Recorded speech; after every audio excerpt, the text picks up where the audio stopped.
Welcome to this particular class of entrepreneurship, where we will discuss about the growth of entrepreneurship in India.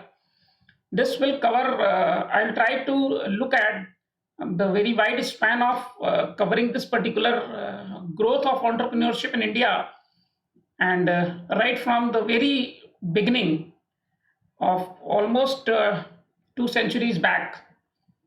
So, uh, before I start this particular exact growth and development in entrepreneurship in India, I would like to mention few of the things which are very important to understand as a part and parcel of your this business course. This thing is which I am interested to share with all students, that we have been using these terminologies these terminologies: industry 1, industry 2, industry 3, industry 4, many a time. So since these industry 1, 2, 3, 4 is related to somewhat innovation, innovation in industry, innovation in businesses, the way we do business, the way we produce products, the way we market it, the way we study customer, the way we manage supply chain. So look at that, what industry 1 terminology means. Usually, I'm not sure that it is 100% correct that this industry 1 period was from 1950s to 1900 something. But yes, up to 1900, we were, addressing this industry 1, the industrial development as in form of 1, because if you look at that innovation and you know uh, you know technological input to business, the way business is being carried out, so it started somewhat in 1750s, where the process of mechanization of the process means what we call as the machine period, machine era. Because before that, things were manual, human dependent. But in 50s, when we started using water and steam powered machines, engines, and the application of those machines into our business industry, that accelerated the scale and the process of manufacturing, the speed of manufacturing, because mechanization of the industry. And because of that mechanization, due to water and steam, that means the invention and technology was related to water and steam powered engines or machines. So because of that, we talked about industry 1.0. Industry 2.0, that means the second generation industry, was considered to be as the industry with the electrical powered machines, where the you know the electrical machines were used in industries, and that added another era of industrial development and growth. And you can understand that, you can also look at the same period when industry 1.0 started. Somewhat we also come to know about that, steam powered engine in transportation, for example railway and all, and electrification of machines. That was industry 2.0, with the application of this electrical system. That means originally it was chemical engineering era, industry 1.0. The second era, industry 2.0, was usually termed as the period of electrical engineering professionals. And this period, what I feel, was roughly up to 1900 to 1960. As compared to Industry 1.0, the period was very smaller, but yes, 60 years almost approximately. And Industry 3.0, you look at that 60 to 90, only 30 years roughly. And this particular Industry 3.0 is termed as the period where the automated machines took place into industry. That means industrial automation. And this industrial automation was because of the technology of using of the transistors, programmed logic circuits, and integrated circuits. So in another way, you can understand that this industry was mainly of electronics professionals, where they converted those electrically powered machines into automated machines with PLCs, integrated circuits. And after 1990, we talked about Industry 4.0. Why it is 4.0? Because of the emergence of the internet and telecommunication. Mainly internet and internet technology. Internet technology made this era as made these machines as a smart machines, intelligent machines. That means before 90 we were not talking about that machine can do anything on its own, but after 90 we talked about that intelligent machines, smart machines. Altogether, we came a bit late in understanding, and you know we were exposed to smart machines in terms of smart mobile very late, roughly in 2010 around. And there are a big chunk, more than 50% population of India, which is not still exposed to smart mobiles or smart machines or smart computers or smart TVs, or wherever you add. It is not only the machines.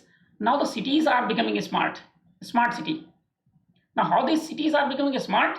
Because of addition of those smart equipments and smart um, items, smart products. Maybe in many terms, that you don't need to touch your tap. Once you are before tap, it will automatically give you water. Or like in your toilets, there are smart toilets means you don't need to look at before toileting and after toilet. That will, the machine will look after that. So machine has got intelligence. Now earlier, this intelligence in form of automated machines were in form of that circuits, and program was already feeded, and then the machine was taking decisions, starting, stopping, speed up, and slow down. But with this intelligence, what we call as artificial intelligence, how the machine gets artificial intelligence, or how machine become intelligent? Obviously, machine is not becoming intelligent. Machine learns. Human being has stopped learning and machine has started learning. So machine learning courses, machine learning concept came into picture. And with that machine learning, in case of advanced artificial intelligence, AI enabled machines, you have deep learning. So machine observe you, take your behavioral gestures, take your actions, learn that yes, if X happens, so machine should do Y. And machine learned this thing, that Y is always associated with X. So whenever there is a X, even in your absence, machine take action and initiate Y. So artificial intelligence is nothing but simply when machine learns from human being, learn something, develop brains, what we call as a brain. So machine become smart and intelligent. So this was basically just a introduction of industry and industry growth. And in this situation, when we talk about that artificial intelligence, or right from you know steam powered engine to electrical, then electronics, then computers. So first four era, you can understand that these four eras were chemical engineering, electrical engineering professionals, electronics engineering professionals, and after 90 now it is computer science professionals, IT industry. So now is the IT era. So in this IT era, things are becoming smarter, and the span of this era is decreasing altogether. Industry 4.0 has already covered 30 years approximately, equivalent to almost industry 3.0. But let us see how long this is going to extend, and what would be the industry 5.0. That is a big thing to look into. What I feel, that once you make machine smart, once you give brain to machine, then you need to back to human being again. So 5.0 would be basically the human uh, uh, based on the human, not on machines, what I feel. So okay, what is entrepreneurship process? When we talk about that entrepreneurial process, what exactly entrepreneurial process means? Process means right from 1750. If you look at perception, if you perceive that something is not good, some product is not giving you satisfaction, or perception is not good, so you look at that, what could be added to this, what could be innovated, what could be created, what would be additional thing to this product.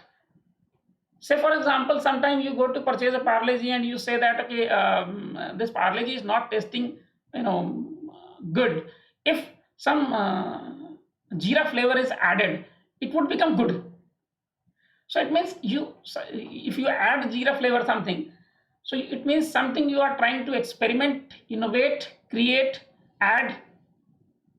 So once you perceive something, and perception, if your perception is clear, so out of those perception, we have already discussed that something which you reject, some stimulus which you reject, and based on that, those stimulus give you scope of innovation.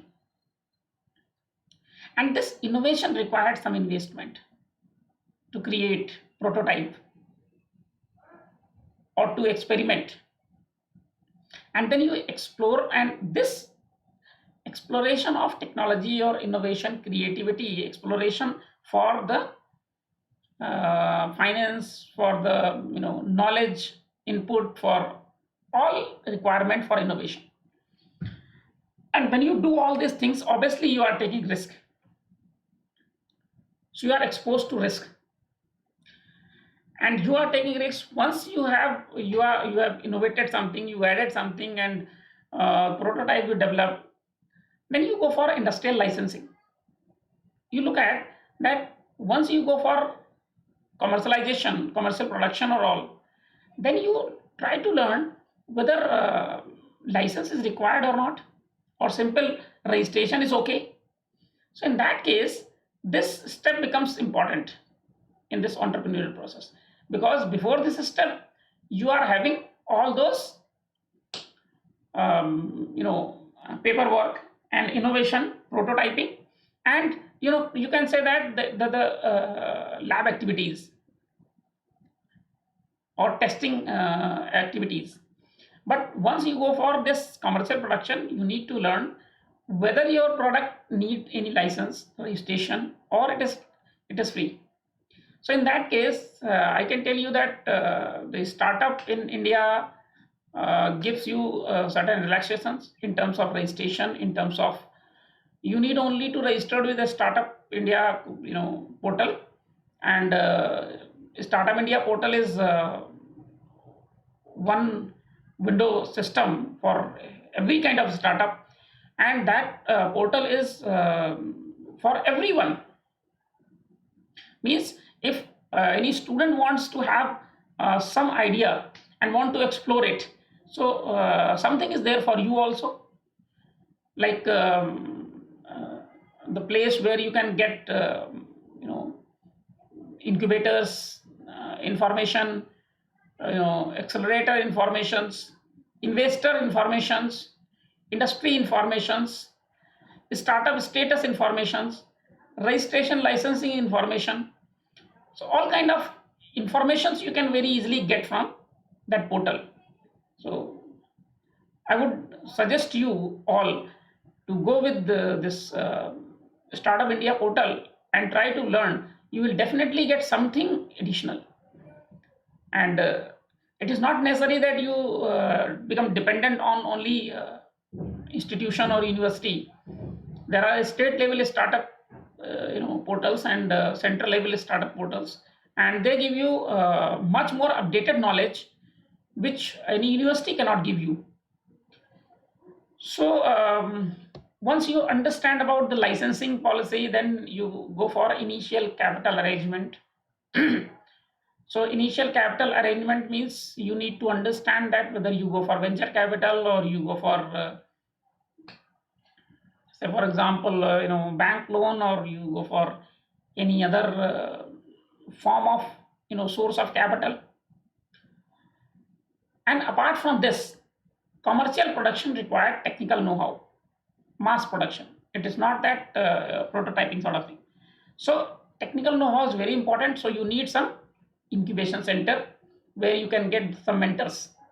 Even startup portal also gives you this free mentorship facility, and there you can get some mentors related to your area or related to your innovation idea. And with that all, when you will start brainstorming on financial arrangement, technical know-how, commercial production, land licensing, organization structure, business formation, all those things. So at some point of time, you will be rejected also, you will be accepted also. And what I personally say that more rejections are there during this process. More rejection means you go to bank and bank will say no, no, no, no, will not give you, will not finance your project or your business. So more and more rejections are there. When you approach to any professor and about your idea, and he'll say that no, no, no, no, no, it is not good idea. And so more, you may face many rejections. So I say that during that period, you need some motivation, especially internal motivation, to keep pace with your idea, and you must have strong willpower to maintain it. And once you are able to maintain it, go for production, marketing, distribution, and generate profit, or if fails then loss obviously. So you need to look at this perception. Perception means how you see, how you perceive industry. Suppose for example, if you perceive that your mobile communication or this mobile business nowadays is very competitive, and it's very, there is no scope to do anything new. But on the other side, you can understand that the perception of market is entirely different. With this, everything is going online. You know that this demand for mobile, demand for camera, demand for laptop, demand for tablet is increased almost 4 or 5 times. So you can have a perception that look, there is a very huge opportunity in the market. On other side, you can say there are so many companies into this market. So it depends what is your perception. If your perception is this, you will study that yes, what kind of camera is required, what type of webcam is required nowadays, because brandeds are not available. So you can launch your own in your startup category, and you know that headphone, earphone, so many so things. I'm just giving you snaps of that. So now going in history, what exactly what growth that India has seen. So if you look at that, we discussed the example of 1750 something. So first that I know that was Nagar Brahman, Radchor Lal Chota Lal, someone who was the first Indian to think of setting a textile manufacturing unit in 1847. But look, in that 1847, he failed. In his second attempt, he succeeded in setting up a textile mill in 1861. Look at, after 14 years of hit and trial, failures, many time failures, he succeeded in establishing textile mill in 1861. You can understand, because this was first time, and that was in Ahmedabad. And meanwhile, a Parsi, Kawasji Nanabhai Dawar, established a cotton textile manufacturing unit in 1854 in Bombay. So you can understand that roughly 1850s was considered as starting of this new thing. Because why we consider it, you may say that it is industrial starting of industries in India, but yes, on other side you can say it was entrepreneurship, because before that nothing was there. First time someone is establishing, so it means it is a startup entrepreneurship. Now startup terminology is very common, very popular, but obviously, when someone is starting something new, it means it is entrepreneurship. In 1880s, Navrozji Wadia opened his textile mill in Bombay. And you can understand the level of entrepreneurship growth with these figures, that out of 96 mills, textile mills existing in 1915, look at, within 65 years, 96 industrial textile mills in India. So 96 textile mills in almost 60 years. It means 1.4 textile mills every year was established. Look at the entrepreneurship.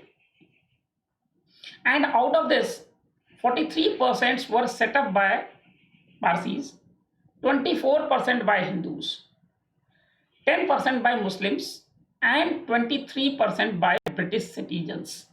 So even when Britishers were ruling India, even then they were only 23% shareholder in the textile mills, and 43% Parsis. So you can understand this growth status and growth. 1911, Jamshedji Tata became the first Parsi entrepreneur who established the first steel industry in Jamshedpur. I'm just giving you some highlights, which obviously you can understand and you can correlate. So you can understand Jamshedji Tata was the first Parsi entrepreneur who established first steel industry in India. And Jamshedpur is still, it is known in the name of Tatas. And this period between this 1915 to 1960, the period was industry 2.0 and mainly electrically powered textile mills. You can understand India that the tech almost most of the textile movements. And those mills, like in Kanpur also, um, you have so many mills which you can refer still, but they are not working right now. But you can understand that textile era, and India was at that point of time emerged as a hub of textile in the world global map. And after 1960 to 1995, the number of private companies increased from 26,000 to 3,25,200, roughly, approximately. So during this 30 years, we went up almost 10 times, more than 10 times in terms of private companies. So you can understand that in if you look at 1995 and 1911, so in 84 years, you have developed 3,25,200 private industries, private companies, approximate entrepreneurial growth. And during this period, from 1950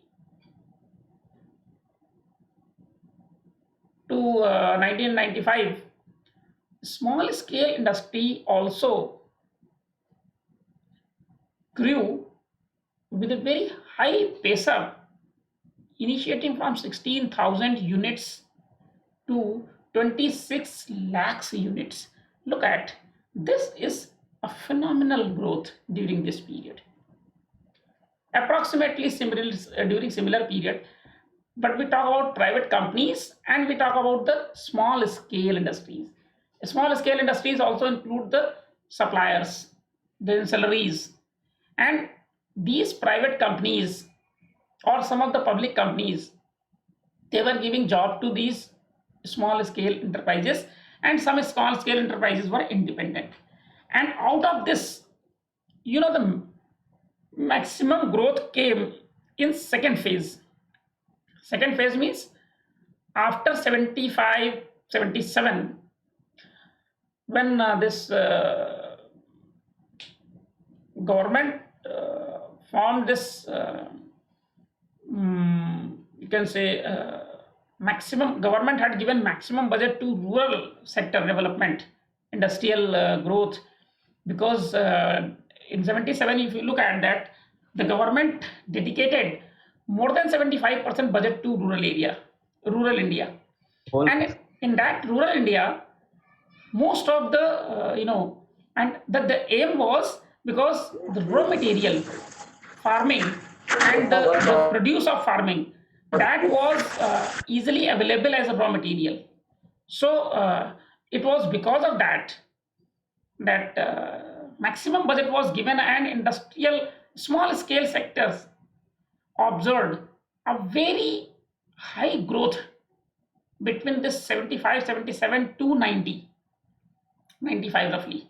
And that is why you see that 26 lakhs units in India. The detail updated you can get from portal, startup portal for small scale industries. The number of restricted sectors were reduced from 17 to 3 in government sector, resulting telecommunication, petroleum, etc. open to private sector. Earlier, 17 sectors in 1991, 17 more than 17 sectors were reserved for government business only, government public sector only, like telecommunication, like petroleum sector, like atomic research, like there were so many areas, 17 areas in number.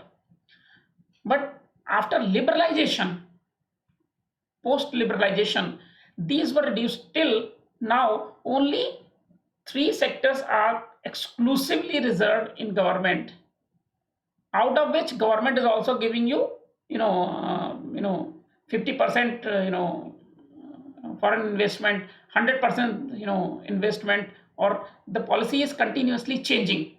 Very soon we'll be having zero in this line. So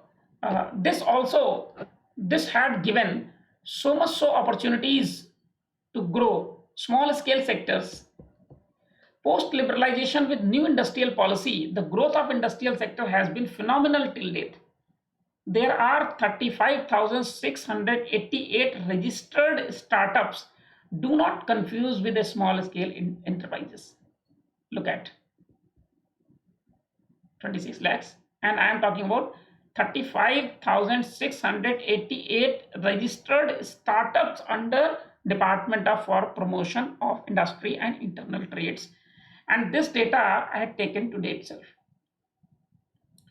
So you can understand that 35,600 approximate startups are registered which are working, or you can understand in another way that they have been successful in prototyping and they have got themselves registered as a startup under the government under different schemes, and they are right now they are in second phase. They are not in incubation phase, they are in growth phase. After incubation, they are between prototyping to break even, between this period. So you can understand that what growth that we have been seeing in this particular. So